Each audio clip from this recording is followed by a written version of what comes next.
Hello friends, કેમ છો બધા? તમારું સ્વાગત છે કીર્તિસ હોમ કુકિંગમાં. આજે હું તમારી સાથે એકદમ નવી રેસીપી લઈને આવી છું. ખૂબ જ ટેસ્ટી, ચટપટી, નાના મોટા સૌને તમે બનાવીને આપશો, ખૂબ જ ભાવશે અને પહેલાં તો જોઈને સરપ્રાઈઝ થઈ જશે એવી આ રેસીપી બનાવી છે. જોતા તો તમને લાગે છે બટેટું, પણ આ બટેટું નથી.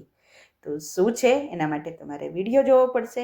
એક સરસ મજાની હેલ્ધી રેસીપી છે, તળિયા વગરનું ફરસાણ છે અને ખૂબ જ ટેસ્ટી છે. છોકરાઓને તો ખૂબ મજા આવી જશે જો તમે આ બનાવીને ખવડાવશો. તો ચલો ફટાફટ બનાવવાની શરૂઆત કરી દઈએ.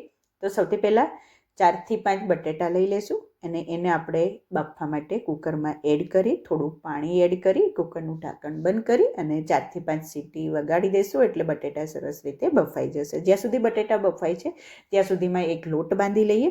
લોટ બાંધવા માટે એક વાસણની અંદર 2 કપ આપણે ઘઉંનો લોટ લઈ લેશું અને 1 કપ આપણે મેંદાનો લોટ એડ. તમે ખાલી મેંદાનો અને ખાલી ઘઉંનો લોટ પણ લઈ શકો છો. સ્વાદ પ્રમાણે મીઠું એડ કરી દઈશું અને 1/4 ટીસ્પૂન જેટલા અજમા લઈ હાથથી આવી રીતે ચોળી એને પણ આપણે લોટની અંદર એડ કરી દઈશું અને 2 થી 3 ચમચી તેલ એડ કરશું.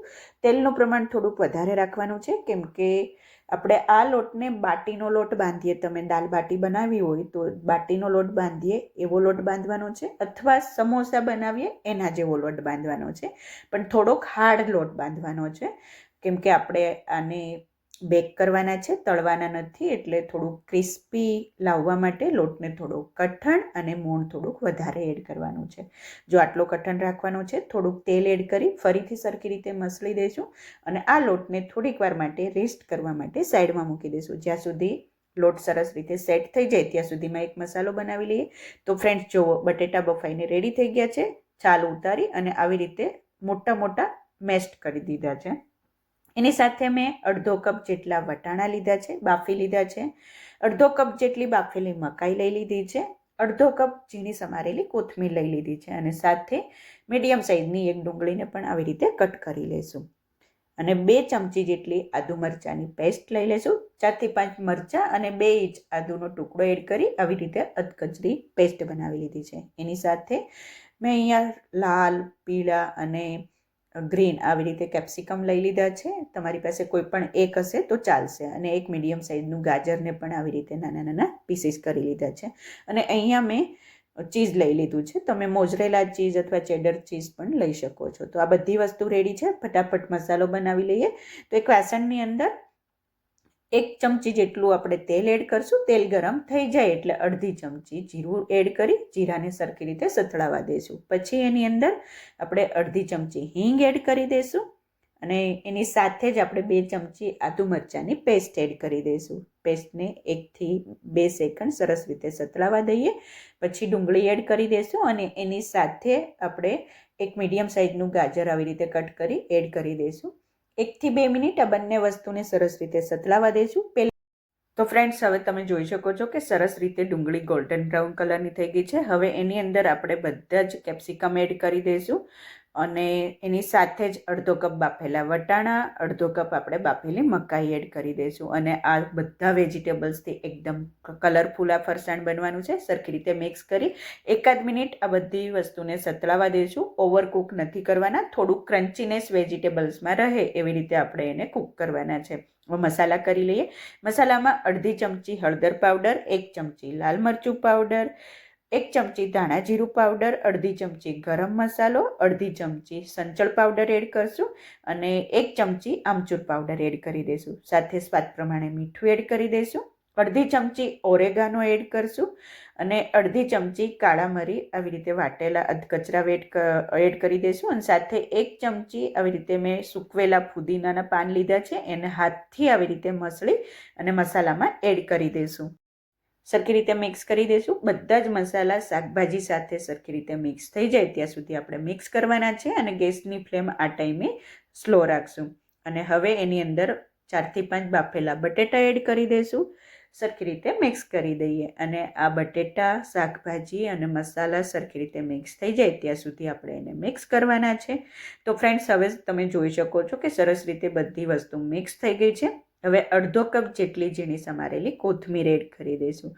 કોથમીર એડ કરી ફરીથી આપણે મિક્સ કરી દઈશું. તો ફ્રેન્ડ્સ, તમે જોઈ શકો છો કે સરસ એવો ખાટો મીઠો ચટપટો તીખો એવો આ મસાલો બનીને રેડી થઈ ગયો છે. એકદમ જોતાં જ ખાવાનું મન થઈ જાય એવો ચટપટો મસાલો બન્યો છે. અને આ મસાલાને તમે સમોસા, કચોરી, બ્રેડ વડા કે સેન્ડવિચ પણ બનાવીને ખાઈ શકો છો. એટલો ટેસ્ટી આ મસાલો બન્યો છે.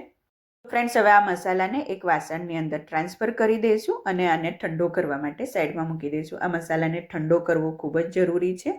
તો મસાલો ઠંડો થાય ત્યાં સુધી આપણે બીજી તૈયારી કરી લઈએ. તો એક કડાઈની અંદર અડધો કપ ઘઉંનો લોટ એડ કરી દઈશું અને આ ઘઉંના લોટને આપણે જ્યાં સુધી એ બળી ના જાય ત્યાં સુધી આપણે એને શેકવાનો છે. તો ગેસની ફ્લેમ હાઈ રાખજો એટલે જલ્દીથી શેકાઈ જાય. તમને એમ થતું હશે કે ઘઉંનો લોટ બાળેલો કોણ ખાય, આનું એક હું સરસ એવો ઉપયોગ કરવાની છું.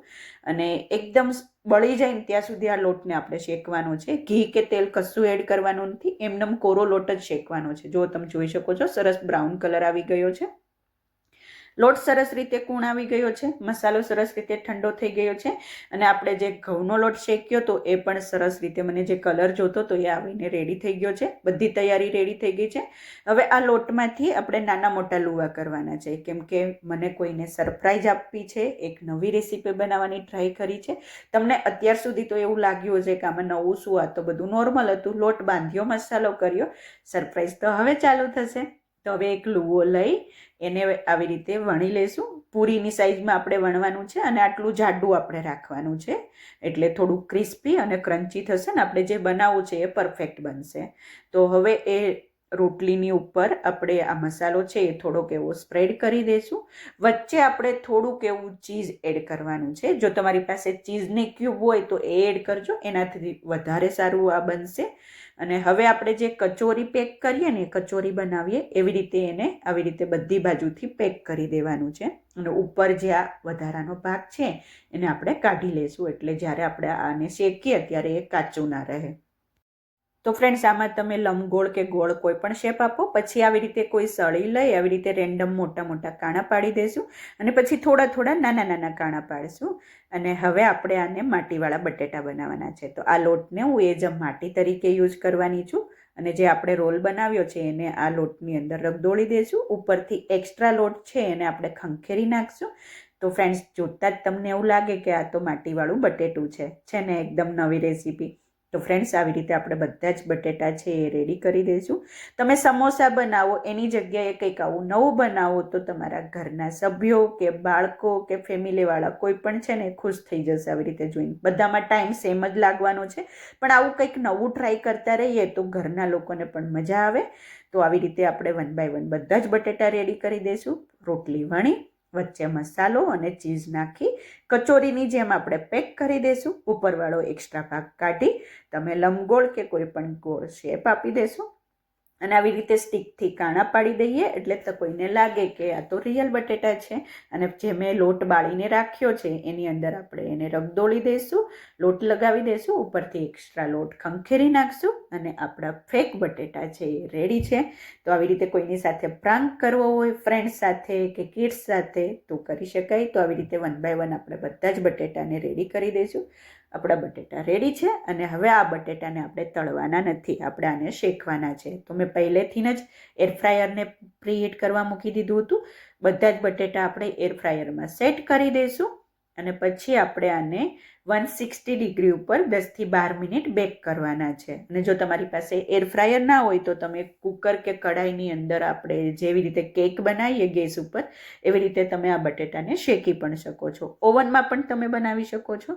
વચ્ચે વચ્ચે આપણે આ બટેટાને છે ને ફેરવતા જશું એટલે નીચેના ભાગમાં પણ સરસ રીતે ક્રિસ્પી અને બેક થઈ જાય. તો બધા જ બટેટાને જો તમને જોતાં જ ઉપરથી એકદમ ક્રિસ્પી અને ક્રન્ચી થઈ ગયું છે અને જરાય પણ ખબર ના પડે એવા બટેટા બેક થઈને રેડી થઈ ગયા છે. તો એરફ્રાયરમાંથી બહાર કાઢી એક ટોકરીમાં ભરી દઈશું એટલે જોતાં જ કોકને લાગે આ તો બટેટા પડ્યા છે. તો ફ્રેન્ડ્સ, જો લાગે છે ને એકદમ ઓરિજિનલ બટેટા જેવા. હું તમને ખોલીને પણ બતાવું. અંદરથી તો એકદમ ચીઝી, વેજીટેબલ્સથી ભરપૂર, કલરફુલ એવો ટેસ્ટી આપણું સ્ટફિંગ જોવા મળશે. એકદમ ટેસ્ટી નવી રેસીપી છે.